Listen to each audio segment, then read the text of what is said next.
Mga kwentong pambata.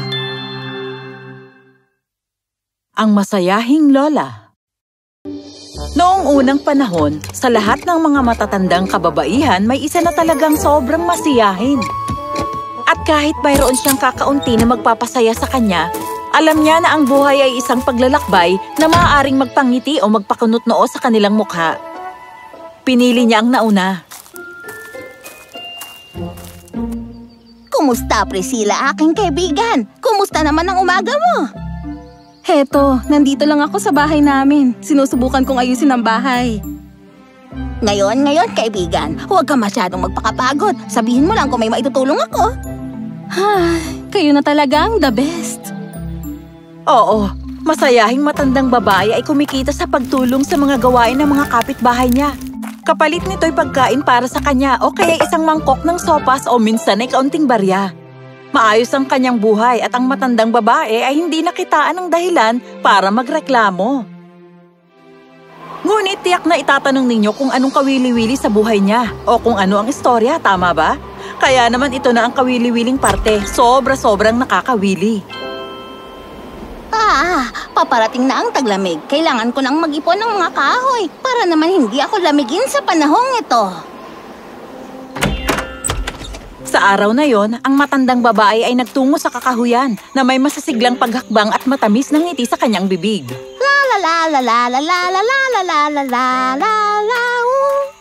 Nang bigla na lang, may nakita siyang isang hukay at sa loob nito ay nakita niya ang isang malaking palayok. Mabuti! Ang ganda ng nakikita ko! Sino kaya ang nakaiwan nito sa hukay? Nasaan na kaya ang may-ari nito? Naghintay ang matandang babae. Lumingali nga siya sa paligid at inasahang magpapakita ang may-ari nito, ngunit walang nagpakita. Siguro ito ay itinapon na. Bueno, ang basura ng isang tao ay kayamanan naman para sa iba. Itong palayok ay ayos na paglagyan ng bulaklak para sa bintana ko. Mabuti! Ang ganda ng nakikita ko. Punong-puno pala ito ng mga piraso ng ginto. Ito ay swerte. Pakiramdam ko mayaman na ako. Mayaman. Mayaman na ako. Mayaman.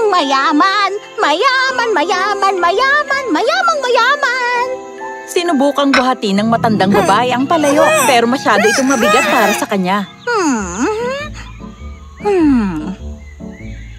Matapos makapag-isip, naisip niyang mas mabuti pa kung hahatakin niya ito na para bang isa itong kariton.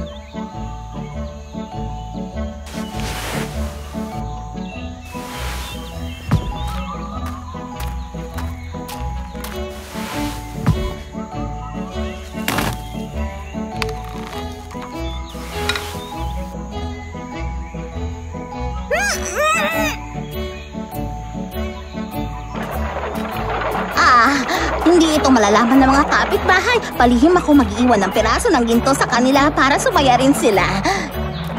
Bibili ako ng isang engrandeng bahay at ako'y uupo sa tabi ng apoy na may isang tasang tsaa. Hindi na ako magtatrabaho gaya ng isang reyna.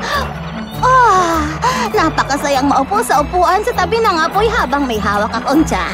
Matagal ko nang pinapangarap magkaroon ng upuan. Mabuti! Ang ganda lang nakikita ko. Mayaman na ako!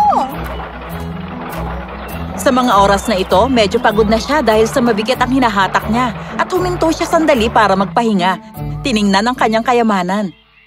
At biglang, hindi na ito ang palayok ng ginto. Ang laman na lang nito ay tumpok ng mga pilak. Ano? Mali pala ako nang iniisip. Buong akala ko isang palayok ng ginto ang hinihila ko. Nangangarap lang ako. Pero swerte pa rin ito. Hindi mapanganib dalhin ang pilak. Mas madaling itago at hindi masyadong agaw-pansin. Oo, hindi man ganun ka-engrande ang bahay ko, pero pwede pa rin akong umupo sa upuan sa tabi ng apoy at uminom ng tsaa.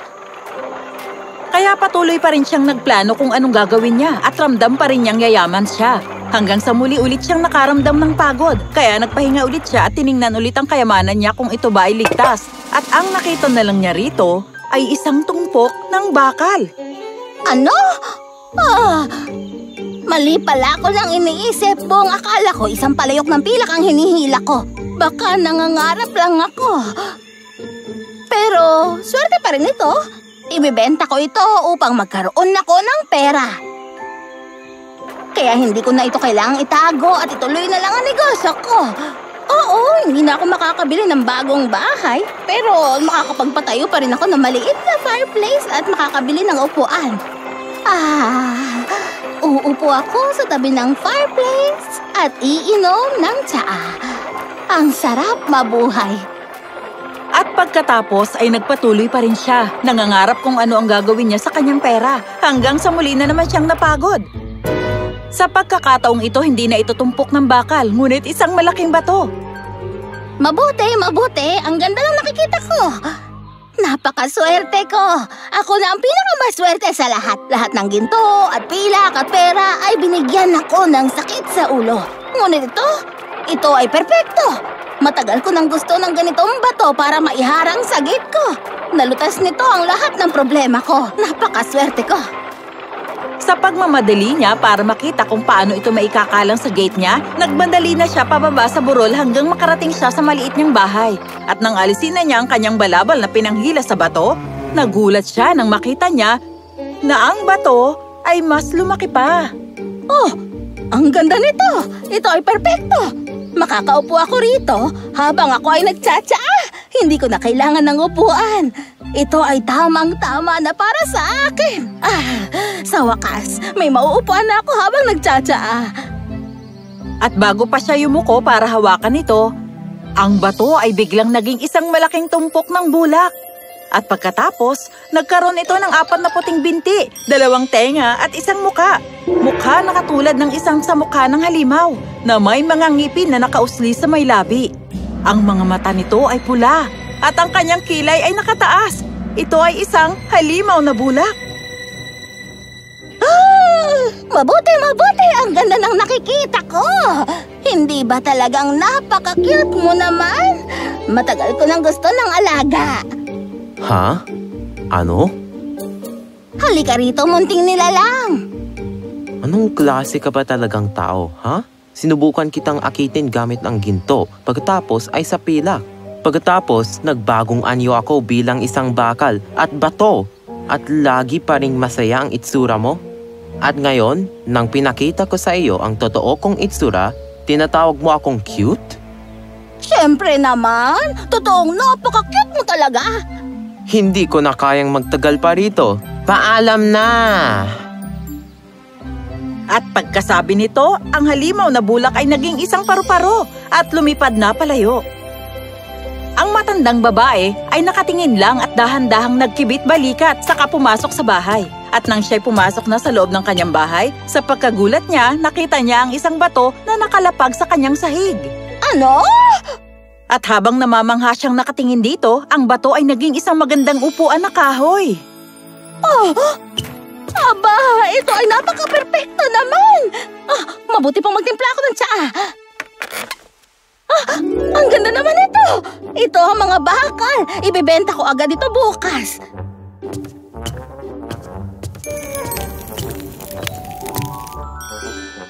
Mabuti, mabuti! Ang ganda ng nakikita ko!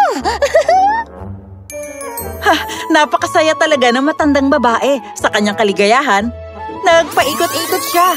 At sa kanyang sorpresa, nakita niya ang palayok ng ginto. Ang palayok ng ginto, ang palayok ng pilak, ang tumpok ng bakal, ang upuan. Oh, mabuti, mabuti. Ang ganda ng nakikita ko. Ang matandang babae ay sobrang saya gaya pa rin ng dati. At sa nakikita ninyo, hindi siya naging isang sakim. Ibinahagi niya ang kanyang kayamanan sa kanyang mga kapitbahay ng patago.